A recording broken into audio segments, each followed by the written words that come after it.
Right. అయితే ఈ మధ్య ఐఏఎస్ కోచింగ్స్ కోసం గానీ, యూపీఎస్సీ ప్రిపరేషన్‌కి చాలా మంది డిగ్రీ చదివిన వాళ్ళు వస్తారు. అలాగే చాలా మంది బీటెక్‌లు చదివిన వాళ్ళు కూడా వస్తారు. అయితే ఈ ప్రిపరేషన్‌కి డిగ్రీ ఉండాలా? బీటెక్ వాళ్ళు బెస్ట్ అంటారా? ఇక్కడ కొంచెం బ్రాడ్‌గా చెప్తాను. సాధారణంగా సమాజంలో ఉన్న ఒక అపోహ ఏంటంటే ఐఐటి చదివిన వాళ్ళు ఐఏఎస్ అవుతారు. అంటే వాళ్ళకి మోర్ నాలెడ్జ్ ఉంటుంది కాబట్టి ఐఐఎం అయిన వాళ్ళు ఐఏఎస్ అవుతారు. బిట్స్ పిలాని వాళ్ళు పాపం డిగ్రీ చదివిన వాళ్ళు అవరు. అంటే వాళ్ళకి కొంచెం లో ఐక్యూ లెవెల్స్ ఉంటాయి అనేది సమాజానికి ఉన్నది. యాక్చువల్గా అది రైట్. ఎలా రైటో చెప్పాలి. డిగ్రీ ఆర్ ఇంటర్మీడియట్ నుంచి ఒక స్టూడెంట్ ముందుకెళ్తున్నప్పుడు తన ఐక్యూ లెవెల్ని బట్టి, తనను తాను సానబెట్టుకోవడాన్ని బట్టి, తన పెర్ఫార్మెన్స్ని బట్టి, తన హార్డ్ వర్క్ని స్మార్ట్ వర్క్ని బట్టి అతని యొక్క కెరీర్ని నిర్మించుకుంటూ వెళతాడు. సమాజంలో ఉన్న ఆ స్టూడెంట్ గ్రూప్లో ఉన్న చాలా ఫిల్టర్ చేసిన తర్వాత ఉన్న క్రీమ్ని తీసుకెళ్ళి ఐఐటీలు ఐఎం తీసుకెళ్తాయి కాబట్టి, ఆ బిట్స్ పిలాన్ ఇలాంటివి తీసుకెళ్తాయి కాబట్టి అప్పటికే ఇతను చాలా గొప్పవాడు, ఇతను చాలా మంచి ఐక్యూ ఉన్నవాడు అని ఒక ఐఐటి ముద్రించింది, ఐఎస్ఐ ముద్ర వేసింది కాబట్టి అతనికి నిజంగానే అంత కేపబిలిటీ ఉంది కాబట్టి ఐఏఎస్ ఎగ్జామినేషన్లో ర్యాంక్ వచ్చేందుకు అవకాశం. అంతే తప్ప వాళ్ళే అవుతారని కాదు. తాబేలు కుందేలు కథ ఇక్కడ గుర్తుంచుకుంటే చాలు. సో తాబేలు కుందేల ఎవరికి గొప్ప టాలెంట్ ఉంది అన్నదాన్ని బట్టి సక్సెస్ రాదు. సక్సెస్కి నేను ఎప్పుడు సిహెచ్ఆర్డి అంటాను నేను. Consistency, hard work and relevant direction. నువ్వు వెళ్ళే దారింటో తెలుసుకో, కృతనిశ్చయంతో వెళ్ళాలి, హార్డ్ వర్క్ తోటి వెళ్ళాలి. ఇక్కడ హార్డ్ వర్క్ స్మార్ట్ వర్క్ పదాలు ఎన్ని వాడినా అటు తిరిగి బాగా చదవడం. దాన్ని కష్టపడి చదివావా, ఇష్టపడి చదివావా నాకెందుకు, కోర్సుని కంప్లీట్ చేయడం. కోర్సుని కూడా ఏ స్టాండర్డ్లో కంప్లీట్ చేయాలి, యూపీఎస్సీ స్టాండర్డ్లో కంప్లీట్ చేయాలి. ఇప్పుడు మన దగ్గర కూర్చొని మాట్లాడుకుంటున్నప్పుడు మనం ఏ సబ్జెక్ట్ అయితే మాట్లాడతామో దాన్ని రిలవెంట్గా పదాలను వాడుతూ ఉంటాం. దీన్ని మనం సినిమా గురించి మాట్లాడుతున్నప్పుడు వేరే పదాలు వస్తాయి. టెర్మినాలజీ మారి అట్లా జనరల్ ఎస్ఏకి కొంత టెర్మినాలజీ మారాలి, జిఎస్కి వేరే టెర్మినాలజీ మారాలి, అండ్ ఆప్షన్లకి వేరే టెర్మినాలజీ మారాలి. ఇదంతా అర్థం చేసుకోవడానికి స్టూడెంట్కి 1 year 1.5 years పడుతుంది. దాన్ని కోచింగ్ అంటున్నాం. కోచింగ్ అంటే ఇదే అర్థం చేసుకోకుండా వెళ్ళి రావడమే కాదు, సిలబస్ కంప్లీషన్ మాత్రమే కాదు. ఓకే. అలాగే పేరెంట్స్ చూస్తూ ఉంటాం, ఎక్కువ స్టూడెంట్స్ కన్నా పేరెంట్స్కి ఎక్కువ కంగారు ఉంటుంది. వచ్చి మా వాడికి వాళ్ళ ఐక్యూ లెవెల్స్ చెప్పేయడం, లేకపోతే మా వాడు కొంచెం తక్కువ చదువుతాడండి మీరు కొంచెం ఎక్కువ టైం తీసుకోండి, ఇట్లా చెప్పడం రకరకాలుగా ఉంటారు. మీ దగ్గరకు వస్తున్న వాళ్ళు పేరెంట్స్ ఎన్ని రకాలు ఉన్నారు? టోటల్ సమాజంలోనే పేరెంట్స్ 4 రకాలు ఉంటారు. ఓకే. టోటల్ సమాజం మీరు ఎవరైనా చెప్పండి, అంటే అందులో మీ పేరెంట్స్ వస్తారు, నా పేరెంట్స్ వస్తారు. ఓకే. పాయింట్ అంటే కేటగిరీ నెంబర్ 1, పిల్లల మీద విపరీతమైన వ్యామోహము, మోజు, కేర్, భద్రత, సంరక్షణ తీసేసుకుని కేజీలో పెట్టినట్టుగా వాళ్ళ యొక్క కెరీర్ని వీడే ఆలోచిస్తాడు, వాళ్ళ ఇతరత్ర వీళ్ళే ఆలోచిస్తారు. Category number 1. కేటగిరీ నెంబర్ 1 కొంచెం నెగిటివ్ అని అంటాను నేను. ఎందుకంటే ఎక్కువ కేర్ తీసుకోకూడదు. తీసుకున్న ఏ ఏజ్ వరకు తీసుకోవాలో తెలియాలి. 6 ఏళ్ళు 7 ఏళ్ళ వరకు ఓకే, ఇప్పుడు 10 ఏళ్ళ వరకు ఓకే, ఏదో ఒక టైం వచ్చిన తర్వాత మాత్రం తీసుకోకూడదు. ఇంకా కేటగిరీ నెంబర్ 2 అసలు పట్టించుకోరు. అసలు పట్టించుకోకపోవడానికి వాళ్ళ అన్ఎడ్యుకేషన్ కారణం ఉండొచ్చు పాపం, లేదా అన్అవేర్నెస్ కారణం ఉండొచ్చు, కొంత ఇర్రెస్పాన్సిబిలిటీ కూడా కారణం అవ్వచ్చు, ఓవర్ కాన్ఫిడెన్స్ కూడా కారణం అవ్వచ్చు. ఏదైనా కొట్టేస్తాడులే, మావాడు ఎరగదీసేస్తాడులే, ఏదైనా అటు తిరిగి పిల్లల మీద శ్రద్ధ అసలు పెట్టకపోవడం, ఇది తప్పే. ఇక 3వది ఏంటంటే పిల్లలకి ఏది కావాలో వీళ్ళు నిర్ణయించడం. నేను డాక్టర్ అవ్వాలనుకున్నానంటే మా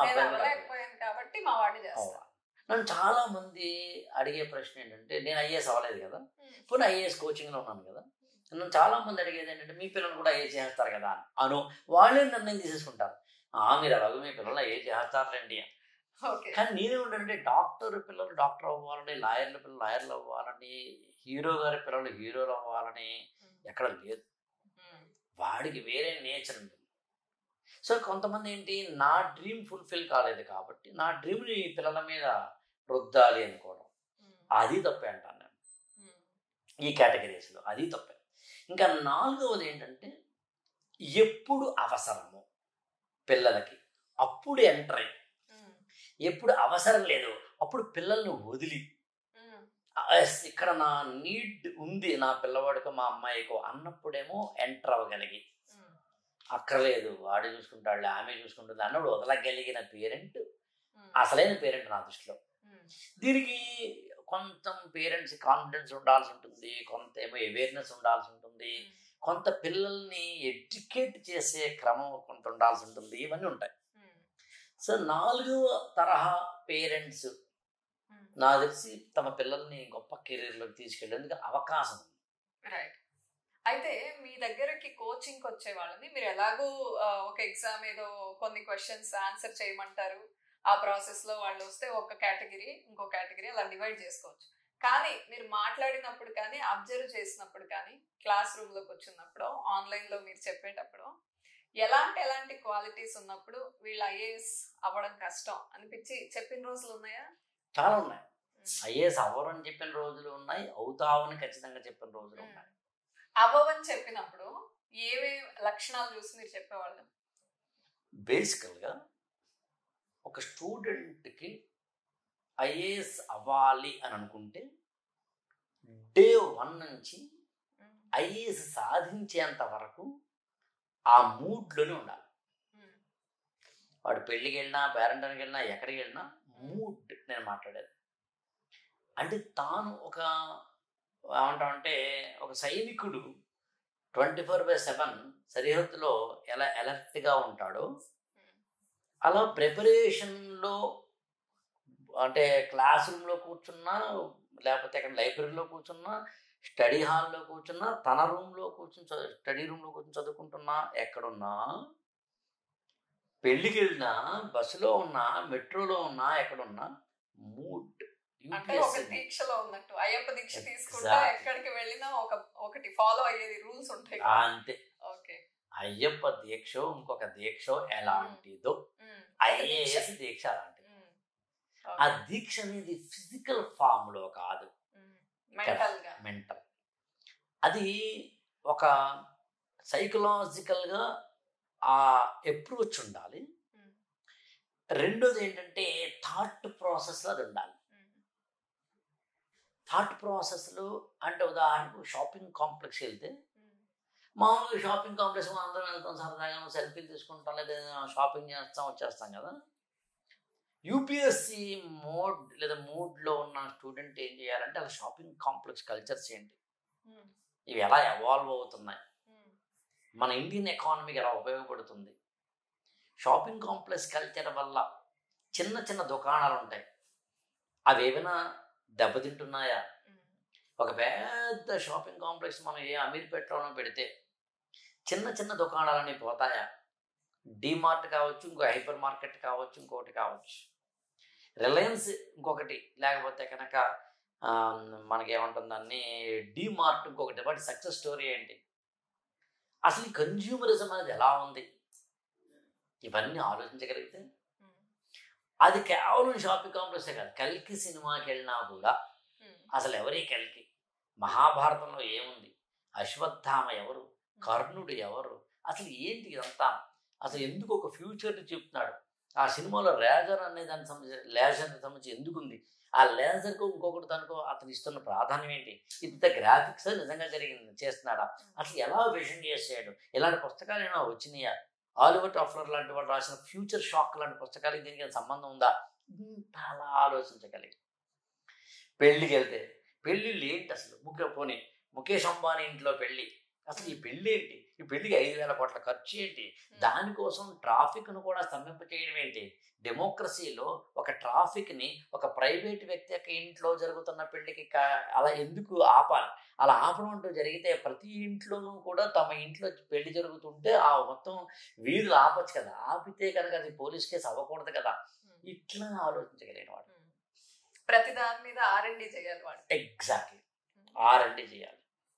చాలా మంది ఏమంటారంటే, దీపా ఇలా చేస్తే పిచ్చెక్కిపోతుందండి, మరీ చెప్తారు మీరు అంటారు కదా. కాదు, ఇలా చేస్తే if you are enjoying you are in the AS mode. If you are enjoying, లేదండి నా బతికింతే పుస్తకం చదవాలా అనుకుంటే వద్దు, చదవద్దు. అందులో కొండలా కోర్స్ ఉంది కాబట్టి నీకు ఎంజాయ్మెంటే అండలా ఉండాలి.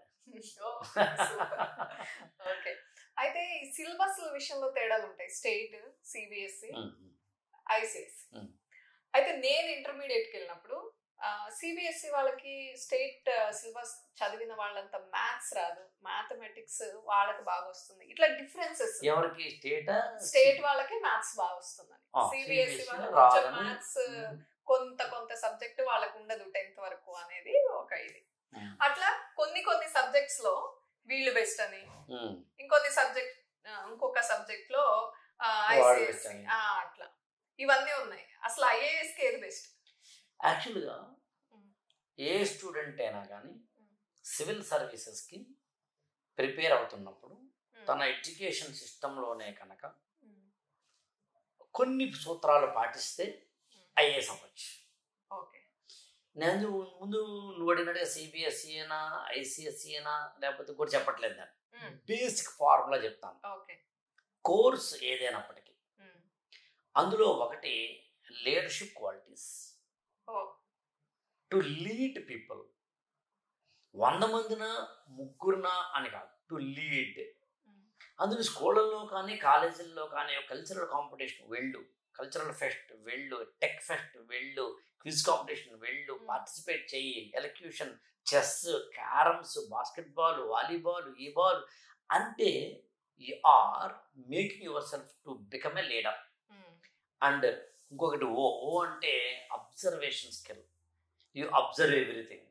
అండ్ 3 కమ్యూనికేషన్ స్కిల్, మాట్లాడడం, రాయడం. ఈ LOS అని గుర్తుంచుకుంటే కనుక leadership qualities, observation skills and communication skills అనే 3టిని అబ్జర్వ్ చేస్తుంటే దీనికి యాడ్ ఆన్ చేస్తుంది కంటెంట్. స్టేట్ సిలబస్లు ఒకప్పుడు కొంచెం స్టాండర్డ్ తక్కువ ఉన్న మాట నిజమైన CBSE అండ్ ICSE తోటి ఇవాళ విపరీతంగా పెరిగింది. కాబట్టి స్టేట్ సిలబస్ కూడా మంచిదే.